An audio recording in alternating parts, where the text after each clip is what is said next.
जय हिंद दोस्तों। आज की वीडियो में हम लोग बोर्ड एग्जाम में आने वाले सभी छंद को पढ़ने वाले हैं, जैसे कि दोहा, चौपाई, सोरठा, रोला और कुंडलिया। इन पांचों के अलावा आप पिछले 10 साल का पेपर उठाकर देख लीजिए, कोई भी छंद नहीं है जो कि पूछा गया हो। और अगर आपने इन पांचों छंदों को याद कर लिया तो 100% गारंटी है 5 में से कोई ना कोई बोर्ड परीक्षा में आपका फंस जाएगा, चाहे आप क्लास 10th में है, 11th में है, 12th में है, यहाँ तक कि 9th में भी इन्हीं पाँचों में से एक पूछा जाता है। तो आप वीडियो को ध्यान से देखिएगा, सभी छंदों को आप अच्छे से पढ़िएगा। आपको दो उदाहरण मिलेंगे तो एक नए का भी याद कर लेंगे आसानी से। चलिए देखते हैं। सबसे पहले हम दोहा का देखते हैं। तो दोस्तों, दोहा छंद की परिभाषा होती है, दोहा एक अर्ध सम्मात्रिक छंद है। इसमें 4 चरण होते हैं। प्रथम व तृतीय चरण में 13-13 मात्राएं होती हैं तथा दूसरे व चौथे चरण में 11-11 मात्राएं होती हैं। फिर से एक बार पढ़ेंगे। याद करने के लिए कम से कम आपको 3 से 4 बार पढ़ना पड़ेगा, तब ये आपको याद हो जाएगा। तो दोहा एक अर्ध सम्मात्रिक छंद है। इसमें 4 चरण होते हैं। प्रथम व तृतीय चरण में 13-13 मात्राएं होती हैं। दूसरे व चौथे चरण में 11-11 मात्राएं होती हैं। ठीक है, अब हम इसमें इसका उदाहरण देखेंगे। उदाहरण क्या है? श्री गुरु चरण सरोज रज, निज मनु मुकुर सुधारी, बर नौ रघुबर बिमल जसु, जो दाय कुफल चारी। आप यहाँ पर एक चीज़ ध्यान देंगे, जो यहाँ पर कॉमा लगा है और यहाँ पर आप अर्धविराम, पूर्ण विराम देखेंगे, इन सभी को आपको ध्यान से लगाना है, क्योंकि आपको जो मात्राएं आप काउंट करेंगे तो यहाँ से एक बार विराम के पहले जो आपका ये डैश लगा है, एक बार डैश के पहले काउंट किया जाता है, उसके बाद डैश के बाद आपका काउंट किया जाता है। जैसे कि यहाँ पर हमने बोला है प्रथम चरण में 13 मात्राएँ होंगी और दूसरे चरण में 11 होंगी। तो पहला चरण आपका यहाँ से लेकर यहाँ तक है और दूसरा यहाँ से लेकर यहाँ तक है। तो पहले 13 होनी चाहिए, दूसरे में 11 होनी चाहिए। तो 2, 1, 3, 4, 5, 6, 7, 8, 2, 10, 11, 12, 13। पहले चरण में 13 मात्राएं होंगी यहाँ तक। अब यहाँ तक 11 आएंगे, जैसे कि 1, 2, 3, 4, 5, 6, 7, 8, 2, 10, 11। 11 मात्राएं होंगी आपकी यहाँ तक। अगर आप इसको अच्छे से लिखेंगे, मात्राएं आप देख कर लगाएंगे, तो आपकी मात्राएं काउंट करने पर 13 और 11 आएंगी।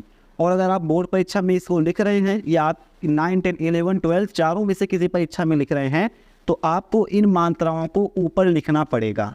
जो छोटी मात्राएं होती हैं उनको हम 1 काउंट करते हैं, जो बड़ी मात्राएं होती हैं उनको हम 2 काउंट करते हैं। जैसे श्री में देखेंगे बड़ी की मात्रा हमने 2 काउंट किया है। यहाँ पर देखेंगे धा में बा की मात्रा है तो हमने 2 काउंट किया है। और सभी में छोटी छोटी मात्राएं हैं तो छोटी मात्राओं को हमने 1 काउंट किया है। तो पेपर में आप इसके मात्राओं को जरूर लिखेंगे और ऊपर आप लिखेंगे, दूसरे लाइन में भी आप लिखेंगे और नीचे आप लिखेंगे स्पष्टीकरण। और स्पष्टीकरण में लिखेंगे चूँकि प्रस्तुत पंक्तियों में प्रथम और तृतीय चरण में 13-13 मात्राएँ हैं, दूसरे और चौथे चरण में 11-11 मात्राएँ हैं, इसलिए यहाँ पर दोहा छंद होगा। ऐसा अगर आप लिखेंगे तो आपको पूरा नंबर मिलेगा। ध्यान रहे, एक बार हम फिर बताते हैं। सबसे पहले आप परिभाषा लिखेंगे। परिभाषा लिखने के बाद आप उदाहरण लिखेंगे। उदाहरण में आप मात्राओं को काउंट करके लिखेंगे और नीचे स्पष्टीकरण में लिखेंगे कि चूँकि प्रस्तुत पंक्तियों में प्रथम और तीसरे चरण में 13-13 मात्राएं, दूसरे और चौथे चरण में 11-11 मात्राएं हैं, अतः यहाँ पर दोहा छंद होगा। ये पहला आपका उदाहरण है। श्री गुरु चरण सरोज रज, निज मन मुकुर सुधारी, बर नौ रघुबर बिमल जसु, जो दाय कुफल चारी। ये आपका पहला उदाहरण है। अगर आप दूसरा उदाहरण देखना चाहें तो दूसरा उदाहरण भी है इसका दूसरा उदाहरण है, मेरी भव बाधा हरो, राधा नागर सोए, जातन की झाई परे, श्याम हरिद्युति होए। इसमें दिक्कत ये पड़ती है कि इसमें मात्राएं बहुत ज़्यादा हैं, तो यहाँ पर काउंट करने में दिक्कत आती है और कहाँ पर कितने में 13 रहेगा, कितने में 11 रहेगा, यहाँ पर कन्फ्यूजन होती है। ये भी आप लिख सकते हैं, लेकिन अगर आप सरलता से ज़्यादा नंबर पाना चाहते हैं तो आप प्रिफर करें कि आप ये वाला उदाहरण लिखें। यहाँ पर देखेंगे पूरे में 1-1-1 ही है, कोई यहाँ पर 2 मात्राएं बीच बीच में आ गई हैं, लेकिन इनको आप आसानी से काउंट कर सकते हैं इन मात्राओं को। जबकि अगर आप यहाँ पर देखेंगे तो इन मात्राओं को आप आसानी से काउंट नहीं कर सकते हैं। तो दोनों उदाहरण आपके लिए हैं, आप जो चाहें लिख सकते हैं। दोहा के बाद हम देखते हैं सोरठा। सोरठा क्या है? यह दोहे का उल्टा होता है। दोहा में क्या होता है? दोहा में पहले चरण में और तीसरे चरण में 13-13 मात्राएं होती हैं, लेकिन यहाँ पर पहले और तीसरे चरण में 11-11 मात्राएं होती हैं। कुछ नहीं करना है। अगर आपने दोहा की परिभाषा याद कर ली कि दोहा एक अर्ध सम्मात्रिक छंद है, इसमें 4 चरण होते हैं। प्रथम और तृतीय चरण में 13-13 मात्राएं होती हैं, दूसरे और चौथे चरण में 11-11 मात्राएं होती हैं। तो आपको इसमें उल्टा कर देना है और इसमें लिख देना है कि सोरठा दोहे का उल्टा होता है। इसके प्रथम और तृतीय चरण में 11-11 मात्राएं होती हैं तथा दूसरे और चौथे चरण में 13-13 मात्राएं होती हैं। सिंपल सा आप इसका क्या लिखेंगे, उदाहरण लिखेंगे। उदाहरण इस तरह से लिखेंगे, बंदौ गुरुपद कंज कृपा सिंधु रघु नर रूप हरि महामोह तम पुंज जासु बचन रवि कर निकर। ठीक है, और यहाँ पर भी ध्यान रहे कि आप परिभाषा लिखने के बाद उदाहरण लिखेंगे। उदाहरण में ये देखेंगे आप पूरी मात्राओं को अच्छे से दिखाएंगे कि पहले चरण में 11 मात्राएं हैं, 2 1 3 2 5 2 7 2 9 2 11, यहाँ पर 12 हो रहा है तो ये 1 रहेगा, कल 1 रहेगा।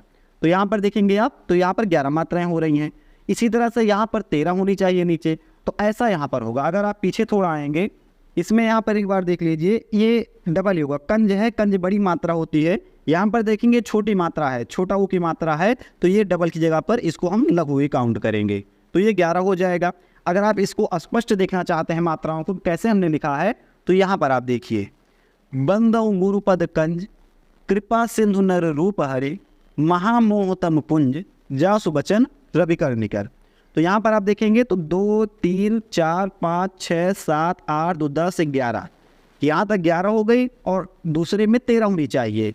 1 2 3 3 2 5 1 6 7 8 2 10 11 12 13, दूसरे में 13 हो गई। तो दोहे में पहले में 13 रहेगी, दूसरे में 11 रहेगी।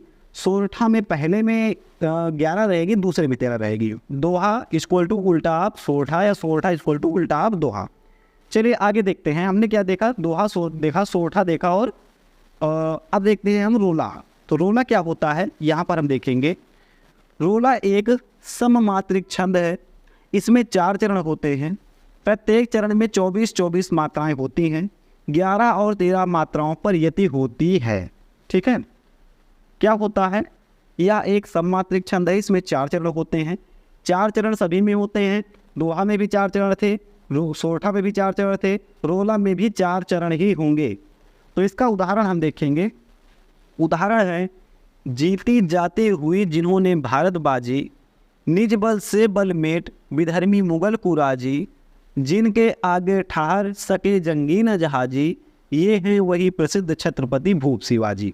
ये इसका उदाहरण है और ये इसकी मात्राएं हैं। आप काउंट करके 24 आना चाहिए।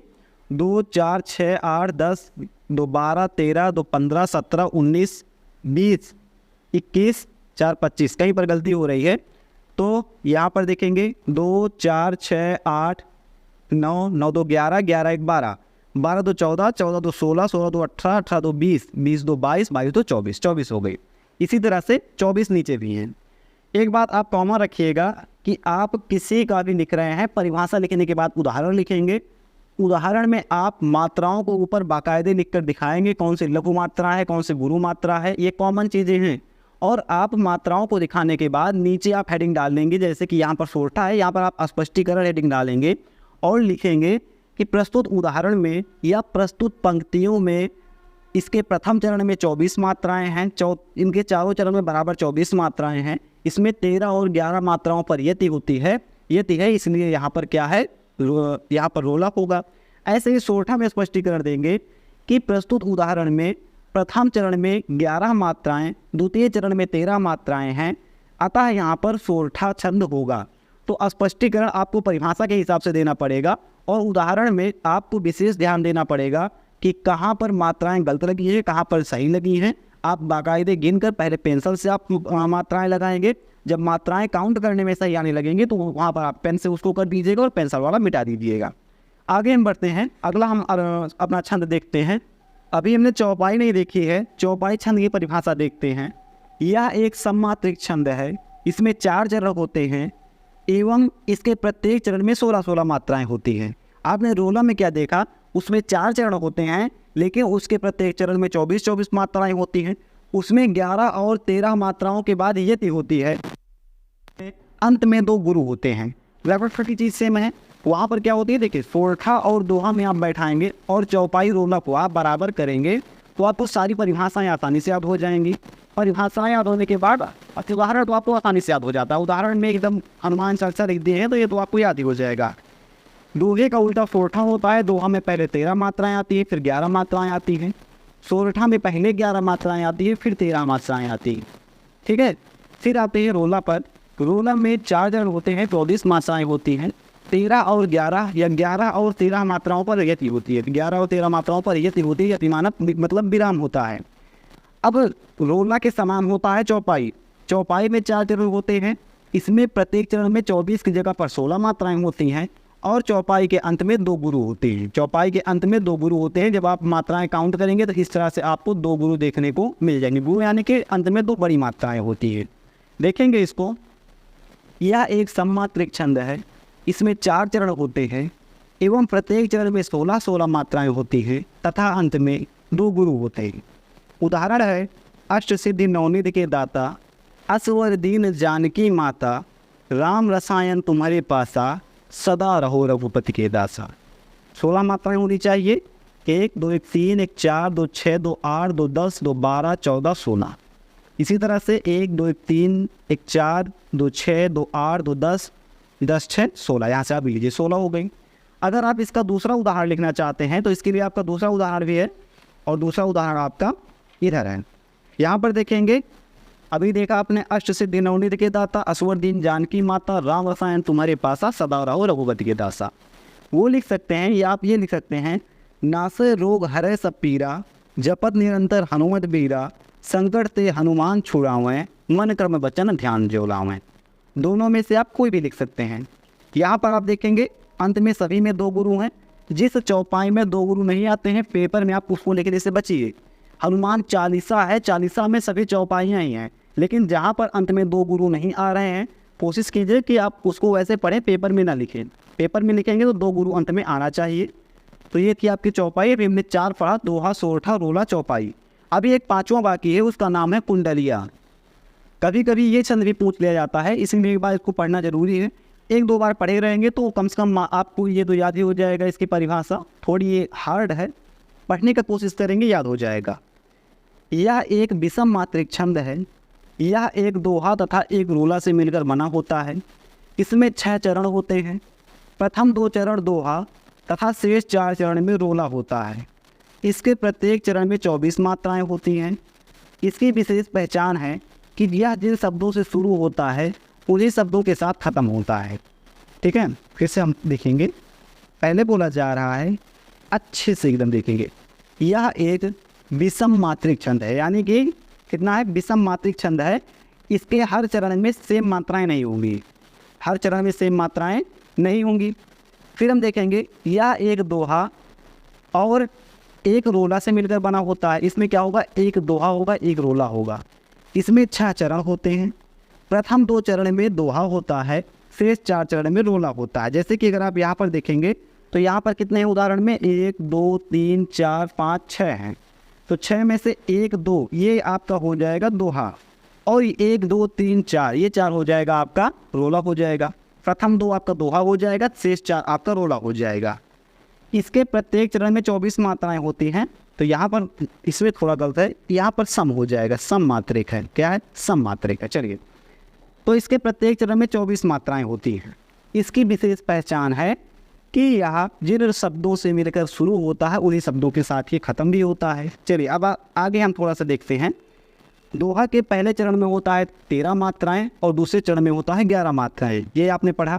तो 13 11 क्या हो जाएगा, 24 हो जाएगा। यहाँ पर देखेंगे 13 11 24 हो जाएगा। ये भी दोहा, ये भी दोहा, तो दोनों 24 हो गए। और रोला की परिभाषा क्या है, रोला की परिभाषा है कि उसके प्रत्येक चरण में 24 मात्राएं होती हैं। तो शेष 4 में भी 24 मात्राएं ही हो जाएंगी। तो सभी ये क्या हो गया, मिलकर ये सममात्रिक छंद हो गया।